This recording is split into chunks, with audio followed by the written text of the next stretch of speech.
Welcome to the Final Year Project, a limited series podcast featuring real conversations of the graduating class of MSc2 Architecture OAU, recorded as we count down to the end of our final year.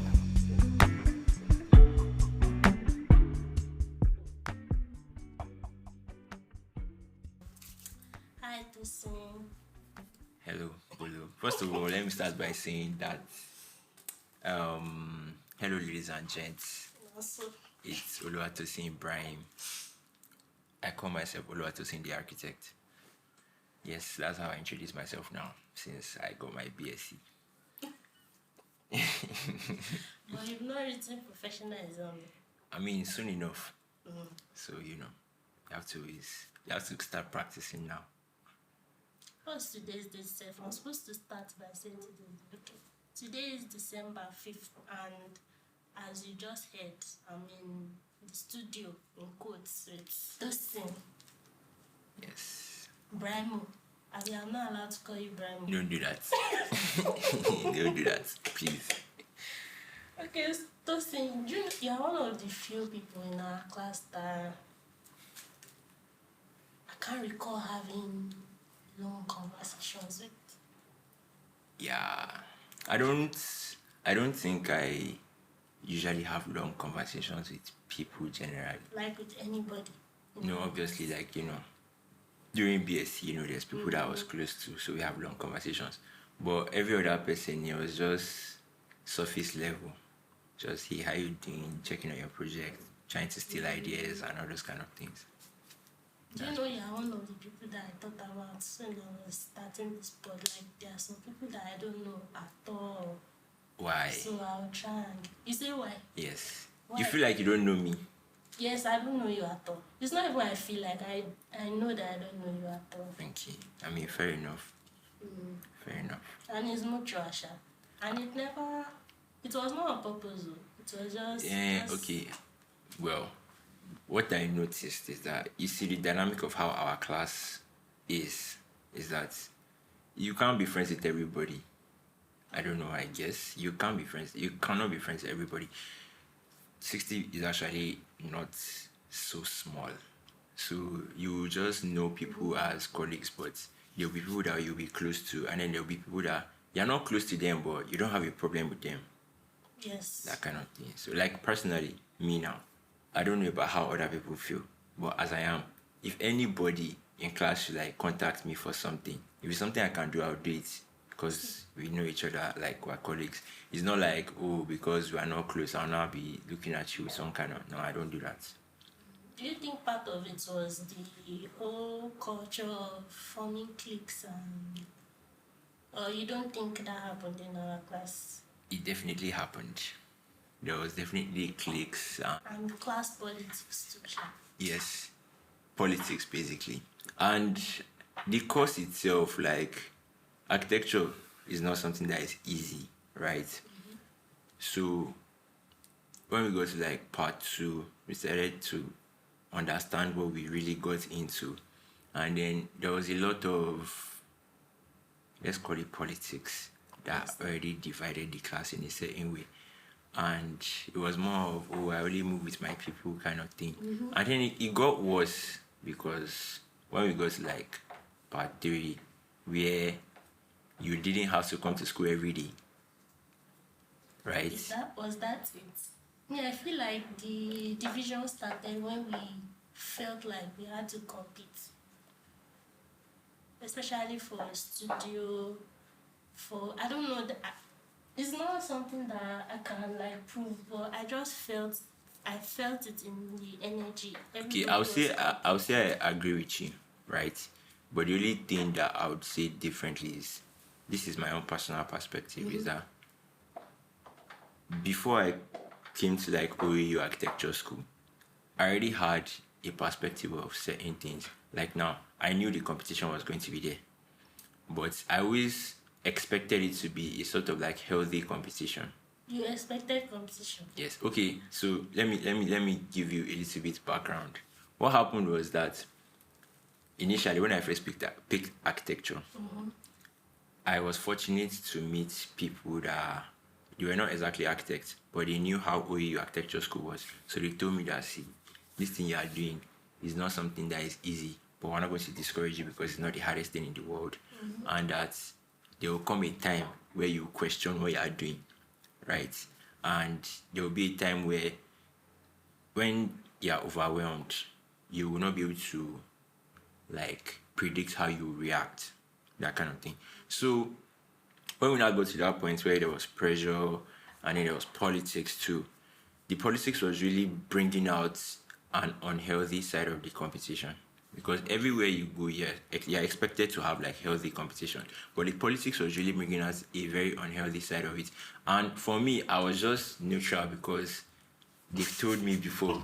Do you understand? Because it was more of like, there were days where like it would be very difficult, you do overnight, you do everything, and I'll question myself, but then I'll just tell myself that they told me and I still said I wanted to do it. So that's why you took a lot of things in a very chill manner. Yeah. That's why if you notice one particular thing, I was always playful. Is playful the word? Okay, not playful. You were carefully neutral about a lot of things. That's my own perspective on how you handle pressure. But that thing you are saying about competition, I did not expect competition because in my mind I thought everybody would leave that in secondary school. Because I don't know, maybe it's just me being naive, but I didn't know. No, I won't call it naive. It caught me unawares. People are doing, what did you get here? What did you get? No, okay, for me, I guess I won't call it naive normally, because you know, if you not experienced something before, or if you didn't expect something, to be like as if you are naive or something. So I think one thing is that from the secondary school I came from, that was already something that existed. Yeah, that was something that existed. And I came from a secondary school where, like, we were a lot. Like, our graduating number, we were 250 students that graduated SS3 together. Do you understand? So, like, a school like that where you have to compete, because the only way you can prove that you are worthy or you are smart, you have to play you have to be in the competition, and your hard work sometimes might not show, because it's like being in a setting like that always taught me that in this life there's always going to be people better than you. So you just have to know where you stand and don't slack. And just keep pushing. So that way you know that, okay, see, your efforts, like, you can see the results, but because you're in this setting where there's so many other smart people, it now feels like you are not doing anything. But that will also push you because you also want to prove yourself. So that whole, what did this person get here? What did this person get here? It was something I saw in secondary school. I know. And because in my secondary school, it was even worse, because it wasn't like, oh, this is A, this is B, it was just literally just the score. So the only thing you just needed to do is that you had to get above 50% so you don't repeat. There's even first position. Yeah, or the thing is, I see that one, I was not even in that category, because there were just some people that from JS1, they were top 10 throughout. Like, literally every time when they are calling top 10, we would literally be saying the names before they call, because we already know that these are the smart people. I know, so. This thing you are saying is bringing a lot of context into your behavior. Because that time I used to be so irritated by how a lot of us were handling things, like situations where we were supposed to be there for each other. That was the time people would use it to gauge who is doing better and who is not doing better, and people would hide their failure, or some will hide their success. So it was just weird. So hearing this, that you've even gone through it before you even came here. Exactly. But you know, one thing that I learned about life is that you can never know it all, right? So yes, I had the experience, but when I was seeing other people and how they were handling it, honestly speaking, you would see people that also had the experience, but I don't know how to explain it. You just have to be in that phase of your life where you are doing anyhow, and then you outgrow it. Although some people don't exactly outgrow each other, but and the thing that actually surprised me was how when we got to final year, I expected some people to have changed. Same. And then there was no change, there was no, and I was just like, well, I mean, it is what it is, but you just have to find a way to balance everything. And all these things, right, is a lot of people don't know. A lot of people are not sensitized towards the idea of life is not just all about one thing. You have to, because literally one thing that I noticed about life is that, especially after BSc, I realized that, you see, adulthood is something that you really rush to want to be an adult, right? Then you become an adult and realize that this is not that easy. Are you saying this because of your working class lifestyle after you left? I'm not a working class person now. Are you not working class? I'm not though. Didn't I see you literally working? No, I mean that's just okay. So I'm doing NYSC now. So where I'm doing my NYSC, that's what they said I should do. But I'm not a working class person because I'm not getting paid for my NYSC literally. So. Let me not talk too much about that. Me, I know that you are working class. I am not. Okay. Another thing too that helped me during BSc, why I wasn't trying to compete too much with anybody, was there is a saying that I was able to, like, maybe privileged to hear very early in my life, is that like assumptions will mislead you. Like, it's never really what it seems. There's always more to the story. There's always, so whenever you see somebody that is like, the person maybe is better than you, especially like when it comes to like studio and design and stuff like that, and then you now start trying to beat yourself up. Everybody's coming from different places. So if you make the assumption of thinking you're supposed to be better than this person, or you're supposed to be on the same level with this person, but you don't know the backstory, you don't know like the effort the person puts in. I always try to not assume. I mean, I'm human, I would assume, but I always try not to. Don't always let it get the better of you. Yeah. I have some thoughts on that too, but because of time constraints, let me just move. Okay, so have you listened to any of them? Yeah, I listened to the first episode with Julius. So the episode is supposed to, I'll ask you some questions. Okay. And you answer them to the best of your ability. And you can feel free to throw some questions back. For sure. I hope they are not too, I'm not a genius, so please, I don't want like God. academic. No, they are not technical questions. It's just, see now, the way you talked about your experience. I'll ask some of your experiences in architecture and in the department. And you are even better to tell us industry what they ask working class man that you are. Good Lord. Okay. The first one is, why did you pick architecture? And why did you pick Ife? Okay. From secondary school, in my secondary school, when you get to GS3, there's this junior work exam, right? So after the exam, you're supposed to do counseling to know whether you want to go to science, tech, or science, arts, commercial, and all those kind of things. So, literally, I'll say the counselor didn't do a very good job, right? What happened?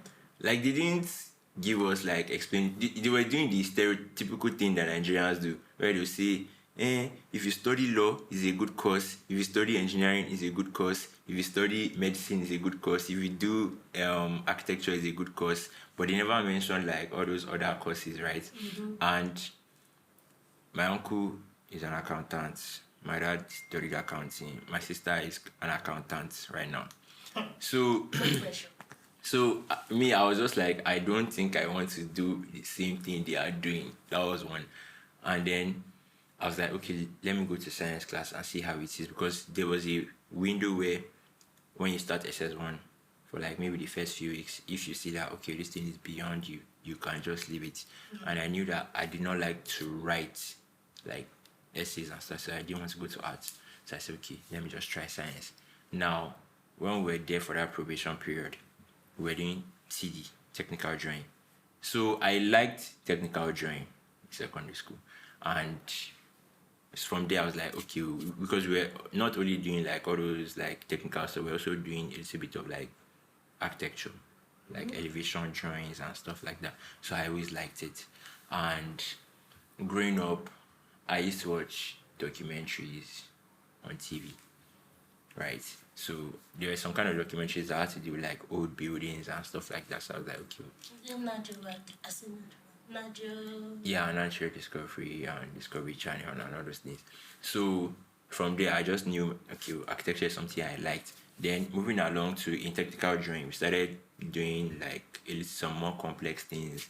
And I was just like, man, I like this thing. And then, when you now start checking the subject, I did not do further maths. Because at some point I was like, nope, I dropped it. I did not do biology either. So my options were already limited, number one. But because in my mind I already knew that I wanted to do architecture. Even though, like, architecture is something that when you come into architecture school, you realize that there was more to what you thought. So I just thought, because of that part of TD, let me do architecture, and I just loved it. So why did you now pick IFE? Because they have all those subjects you say you did not do.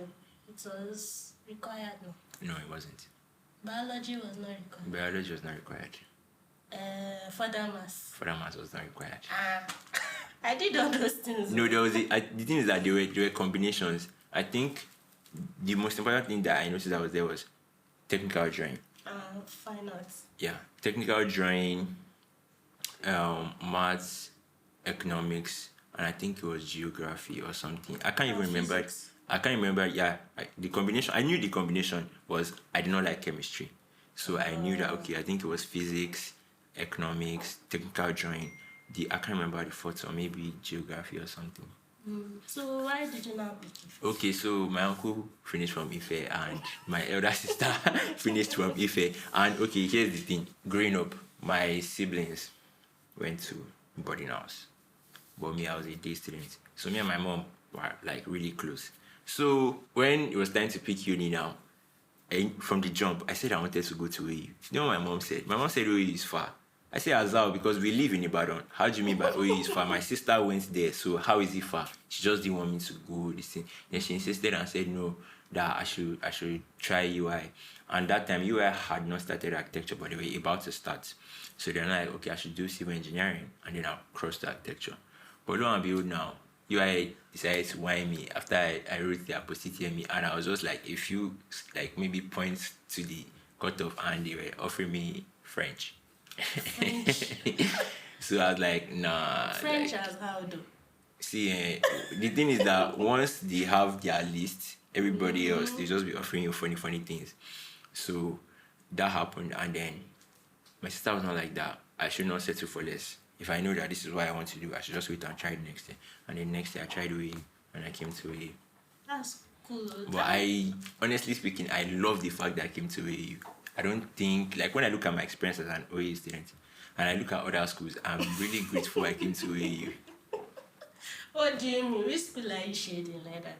I'm not shading, to be honest too, I'm shading all of them. I'm shading all of them. The way you guys used to disrespect other schools, it's not disrespect now. Let's just put it this way. It's not disrespect, but we're just being honest. OAU is on top. Experience-wise, OAU is on top. OAU is on top. Okay, all those private uni students, if they hear you saying all this, the thing is that if you feel like your experience in private uni was the best uni experience for you, that's up to you. But me, that I have come to AU and I have friends that went to private uni, I'll tell you for sure that nothing beats OAU. God. Like, you just need to have that experience in life. It's not like maybe it's going to add to like your success or anything, but that experience alone, you just need to experience it. I think I get what you're saying. Like, you have a full range of adulthood. There's nothing that can come and meet you now that you can. Exactly. And then you would have already faced, like, you know what Nigerians call shaggy. And all those trials and tribulations. What I was saying. You've gone through everything, so like that thing you said about Pusitemi, do you know that same thing happened to me, but for Unilag? And it was Basmed Science that they gave me also. To be honest, I was so confused because it was also like the same thing. Like I said, the subject combination, I was just like, because let's even imagine that, okay, Nigeria was a country where you can even study any course and it's not like you'll not be worried about your future and stuff like that. How do you want me to study French when I didn't even do French in senior secondary school? I was not even in arts or commercial, I was in science. So how do they relate? But that's Nigeria. So now that you are in Ife and you said you can't exchange your experience in OAU for anything, I'll ask you 2 questions about your experience in Ife. Okay. You tell me what's your funniest experience, what's your worst experience. So let's start with the funniest experience. What's the funniest thing that has happened to you in our department? Okay. If you say in OAU or in our department. Sorry, Mr. Socialite. Okay, let me ask you. I'll answer the 2. The first one, some people might not find it funny, but I cannot lie. When I first got to Ife, like I came in part 1 and all those kind of things. Then I wanted to take bus. And then they told me that the bus was 13 naira. And somebody was complaining that it was 20 naira. That thing burst my head.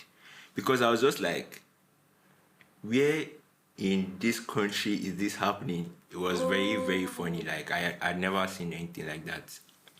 It's true. Transport was 13 naira. Exactly. But Jesus. Like, it was so unnatural and unreal when I came. I was like, wow. That was very funny. Then in the department, what's the funniest thing that happened to me in the department? You know me, I'm really nonchalant about so many things. So there has to be something that happened that cracked you up. Maybe like overnight, during jury, something. Maybe with a friend.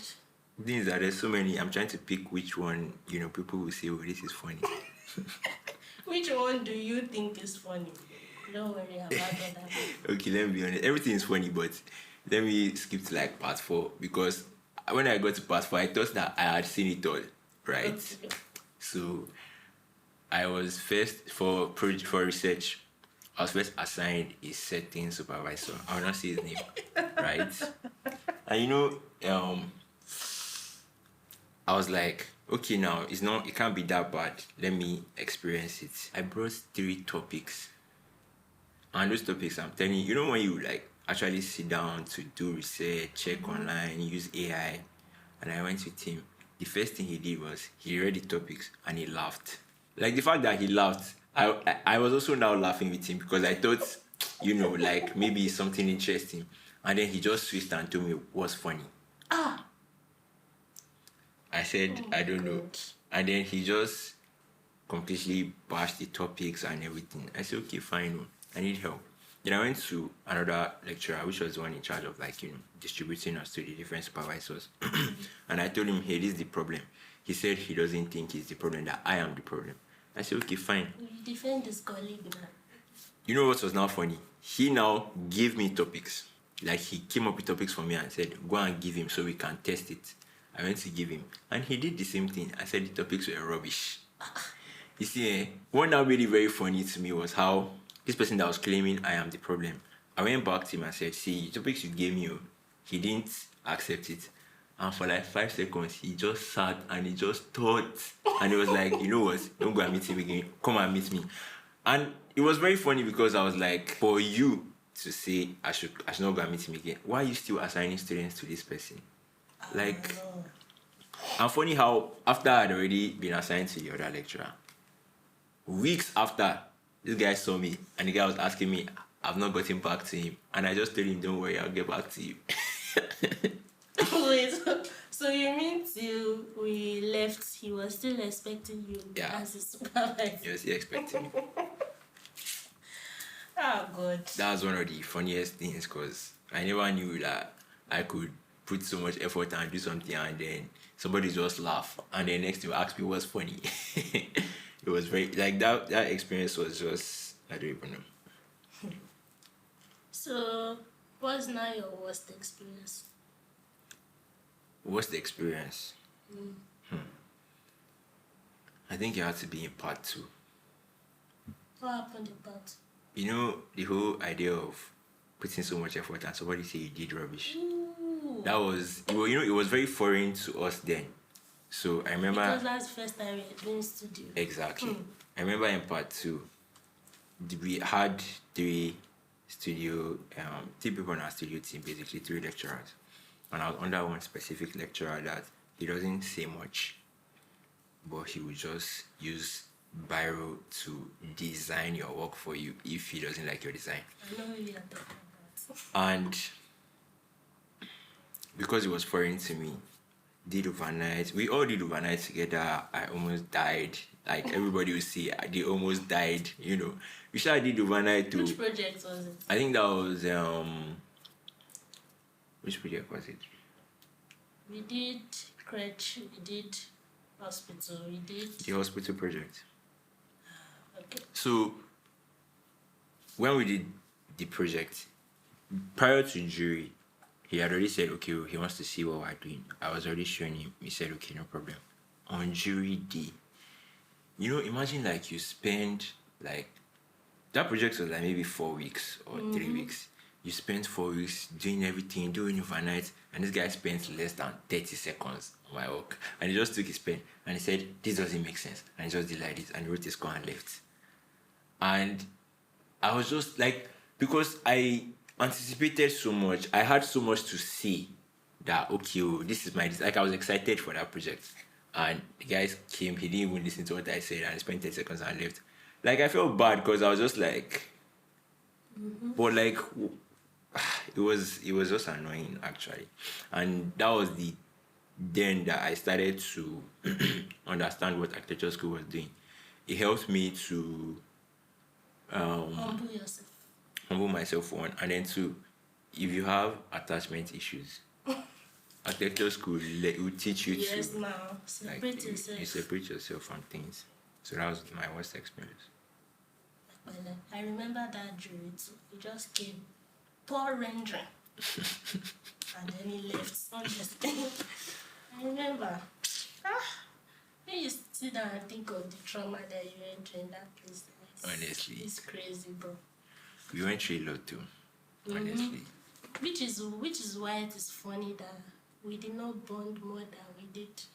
Because for a group of people to collectively go through shit together, you would think, okay, well, the thing is that some people were going through like other things outside of school. So you know, there were some people that honestly their life, like the studio was just a small part of their life. There were other things going on, and that was just something they had to handle on their own. So how you said you did not do MSc with us? Can I ask why?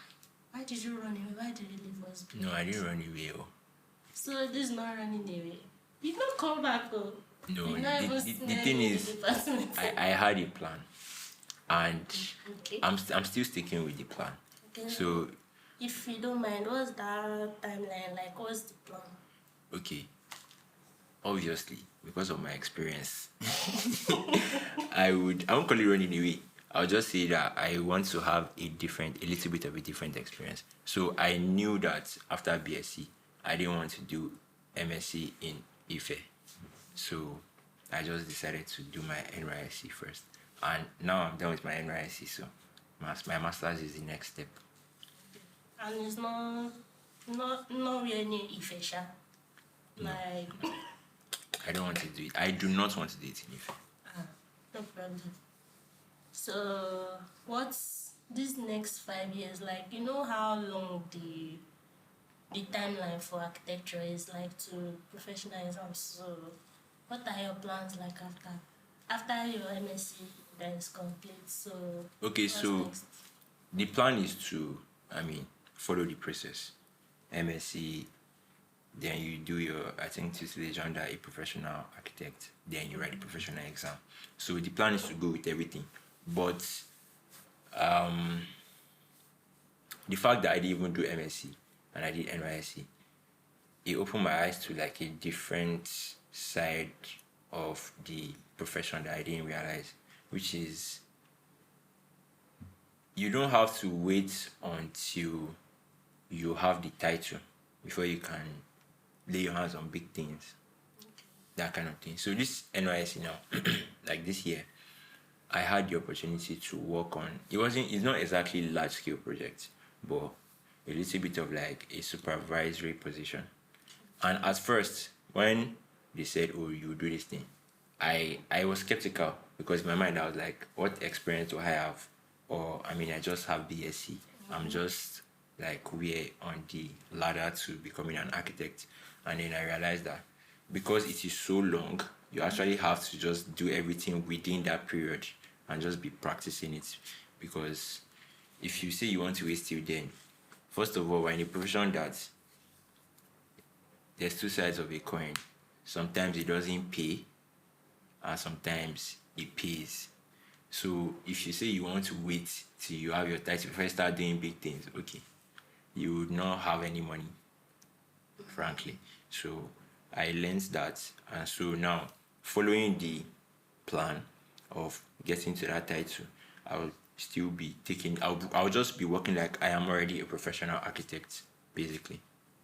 Okay, do you think what's the best place to have access to these opportunities? Is it where you were posted to that helped with this, or experiences throughout BSc years, the connections you built, or is it opening a freelance account, or how? If there's not that one person listening trying to get this, A little bit of everything. So if I would speak to my part one self right now, I would say that focus, and you have to have balance. So when they say focus, your parents will tell you focus on your studies. And architecture school, I'm not trying to discourage anybody, but it is not easy. You need to be serious. I need to be dedicated. But in all of that too, you need to have balance for your personal life, your social life, and then also your career. So the thing is, this might sound a bit, weird, but your education is slightly different from your career. You can have all the the results, and it might not reflect in your career. So basically, and architecture is the kind of thing that even from when you get to like part three, as you are a student, you are also already practicing architecture. You also have that in your mind. So it was a little bit of the IT experience, oh yes, trying freelancing. Then when I finished my BSc, some people that I met, that is what like formed this idea that don't say, "Oh, let me focus on my studies," and then you will not have a social life, or you will not try and get money. Frankly speaking, I feel like any part one student right now, safe, Nigeria is quite different now. You have to, as you are taking your study seriously, you have to chase money too. So that's why I said balance, basically. But my NYSC, it was not as engaging as I thought it would be. what do you mean by that? So I worked with the government, and I thought, well, if I work with the government, I will, put my hands on a lot of projects. I barely did anything. it was more of like freelancing that like occupied my time, and some people that I met that were like, "Oh, okay, should be you're an architect now," and they trusted me with some things, and I was able to handle it. Well, I think private companies are the ones that have more jobs than the government. Yeah. The So government keeps things in-house among themselves. yeah. So I have learned that now. I've learned that now. So when you get that professional exam, well, is it like too forward to ask, are you opening a firm, or you are going to? As the Lord leads. That's always my answer. As in, 3 years ago, I didn't think that I didn't know that I'll be here 3 years ago. So I think it's more of, it's not like you shouldn't have a plan. I would just say if it comes, I'll take the opportunity. Decision. Okay, let me ask you this one thing. With all your experience now, architecture as a field and as a working class man, what is your architectural hot take? What's something controversial that you have in your mind? Yeah, feel free to say it. Regarding the industry, Or the industry, the right? industry, the department, the school, relating to architecture, what's that hot take you have? Architecture is very underrated. That's not your take now. All of us know that one. Okay, there's nothing about the way we build or the way we design or the way architectural school is structured that is something we don't agree with or something. I personally think architecture school is too long. It might sound funny to some people, but I think it's too long. Because you would spend so much years trying to get your BSc and your MSc, and you might still finish and be struggling with in the industry. But you see people that they did not even go to architecture school and they are doing your job because somebody just put them through some processes. Yeah, you're now comparing a contractor to an architect. Yes. Yes, no. No, I think something even came up related to this yesterday. We had a seminar in the department about ethical use of AI in architecture. And then Julius brought up a question like, are we to expect that AI will take over our jobs? Because we are training it on how to design, how to render. What if in the next few years it will replace us? So the lecturer pointed out something that's even what makes us different from draftsmen. Like, drawing is different, putting lines down is different. The actual creative process, the thinking, the problem solving, that's what will set you apart. All your years in OAU, you even said it yourself, you can't compare it to some other schools. There are some things that it will just set you apart. The way you think about problems, the way you go about solving it, how you would consider the people that will use it. So I agree. But but you just said it's your hot take. yes, You agree? I agree. But I'll say something, Sha, concerning the whole AI thing. I don't think AI will take your job. But somebody that knows how to utilize AI, that is not an architect, might take your job. Nah, it's still the same thing that we are saying. The key things about design is why an architect can't beat someone that studied fine arts. Okay. Now the reason why, like, I agree with what you're saying, but the reason why I would, like, contradict it a bit is because, like, being in the industry, right, seeing how it is in the industry, I realized something. As an architect, like you said, your problem-solving skills is what was going to set you apart from a draftsman or somebody that is just throwing things around. But then I discovered that, at least for Nigeria, there's a problem, which is the consumers themselves are the problem. Even if you can, even if, like, obviously your problem-solving skills will definitely differentiate you from a draftsman, the consumer does not have architectural knowledge, so they don't know the difference. Do you understand? So it's now like, okay, you might know how to be an actor, you'll be good at what you do, you're really good at what you do, but if you cannot sell yourself, the consumer does not care. And this is a country where there's a lot of classism. So it's all about how you can sell your idea to your client. A contractor that knows how to sell himself very well will definitely take your job. Do you see what I'm saying? So like being in the industry now, yes, there's the whole idea of you're an architect, you're supposed to prove yourself and come with all your problem-solving skills and all your BSc, MSc knowledge, and the fact that, okay, this person does not have that knowledge. But trust me, the industry is all about who can sell themselves. And that's a shame, because there's supposed to be a regulatory body that will take care of all these things.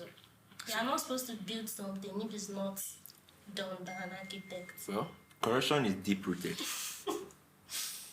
That's my answer. Corruption is deep rooted, and as an architect, you might be the problem. Hear me out.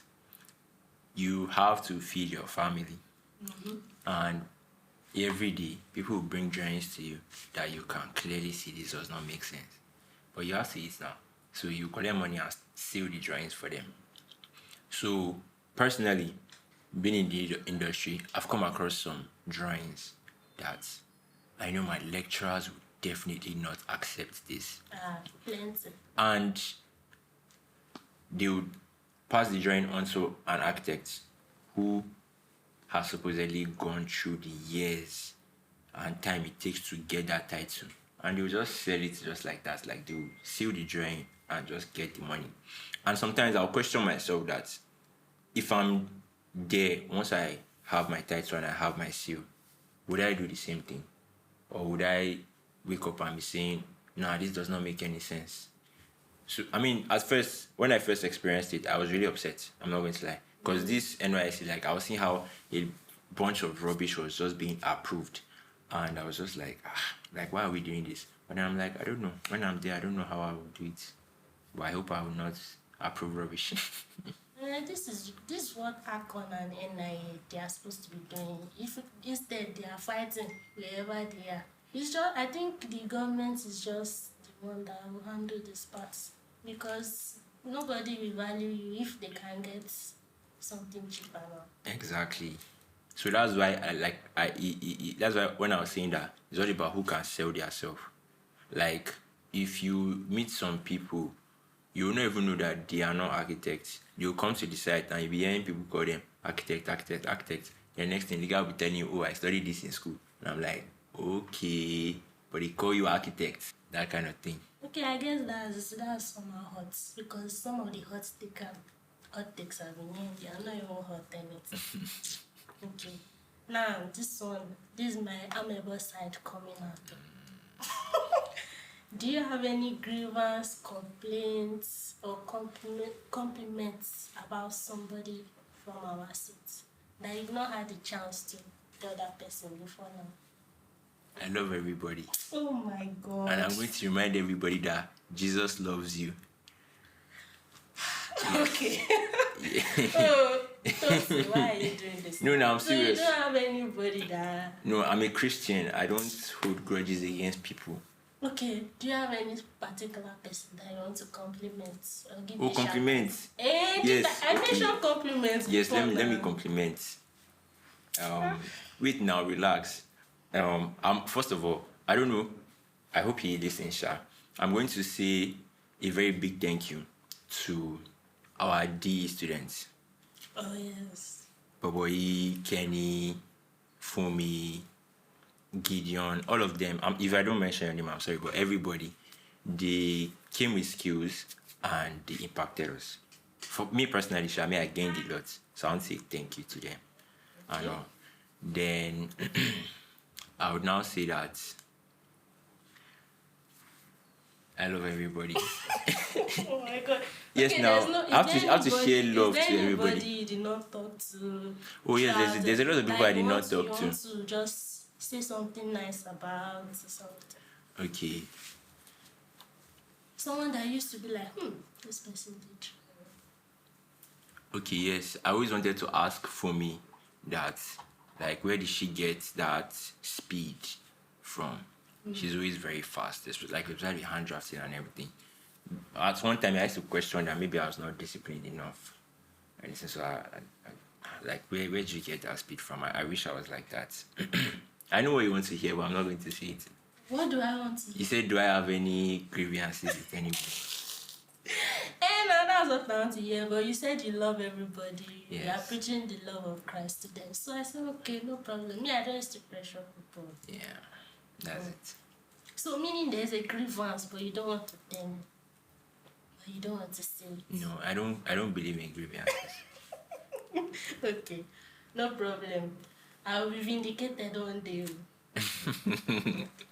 So this one is, this is the last part. So I'll ask you to leave 2 messages. One is to somebody that just finished writing JAM and is thinking of picking OAU and is thinking of picking architecture. So you drop a message, give advice to that person. And then the second message is to yourself, the future. To my future self. Mm-hmm. Okay, so first drop a message for a younger person. Tell he or she wants to pick architecture and wants to come to AU. Which advice do you have? Okay. Honest advice. Honest advice is that it's not easy. Make I no lie for you. No day easy. But it's doable. People do it. People succeed. Have money. If you don't have money, chase money. Your lecturers are not good, and they are not exactly geniuses either. You don't know everything. Be very, very open-minded. And then I think the third thing I'll say is that I think you should look into the concept of balance. Your academic life, your social life, and your personal growth. These 3 things, you have to mix them and balance it, because in the end of the day, you spend 4 or 5 years in architecture school, and you should not let that alone define who you are. I'm just saying. You're an architect. You cannot separate yourself from being an architect, but you still have to have a life outside architecture. So just balance. That's nice. That sounds very inspirational. Okay. Now give a message for your future self. 120-year-old Tosin is listening back to the podcast with his grandchildren and is like, what message do you have for me? Message? It's hard to give a message to somebody that is already in the future now. But if you know there are some stages of life you get to and you'll be like, if I could meet my younger self now, or if I could meet my older self now, this is what I want them about. No, that sounds weird. It's like you're telling me to give a message to my younger self. Okay, no, this one is to your older self. I should give a message. But my older self is like a much more experienced version of me now. He don't see life past me now. That kind of thing. Okay, what is a hope? Okay. Just say something nice to your older self. What I'll say. Or leave something that you want to hear when you're older. Okay. So, well, I know that now you are already Architect Ibrahim. So maybe you can drop the Ladies and Gents Act. And no matter what it is you are going through right now, remember what you always tell yourself is that you are only built for infinity links. So just keep winning and keep doing architecture and, keep making the world a better place. And remember to spread the love of Jesus to everybody. Oh my God. Well done. Yes, ladies and gents, Tosin, the architect. I hope that, you that are listening, or you that are probably maybe doing something else and listening to the podcast, I hope you've been able to learn 1 or 2 and insult me about 1 or 2 things. I'm very signing out. Yeah, maybe. But I'm very open to like critics, and like I said, I'm a very open-minded person. I'm very playful. And then like Bolu was saying, I'm not in the industry yet, but I deal on deals. I deal on deals. Any deal you have, bring it. I deal on deals. Yes, I deal on deals. You say you're not in the industry. You're saying you deal on deals. I'm not in the industry. See, somebody that's in the industry, people that are in the industry, they are very successful. Me, my life is just starting now. Don't worry. You are successful and you will continue to be more successful. Amen. All right. I have been your host, Afolabi Bolat Femaika, and of course, Tosin has already signed out before I asked him to sign out too. I'm very sorry. Our producer, who I will text now, is Ashi. Bye. Okay, yes, I'm sorry. I don't want to be rude, but she forgot to tell you that she's also known as Dandymike. Yeah, right. Yes. You will not come and video slide. It's different. If I'm invited, why not? I'm sure some of you think I'm very playful. Please, I'm serious. So, like, I deal on deals, and I'm very good in architecture. If you need to stamp or seal your drawings, I'm active. I'm currently handling a site self, so I also do site management. I'm very active. You've heard though. Please hire us. Yes, thank you very much. Peace. Bye.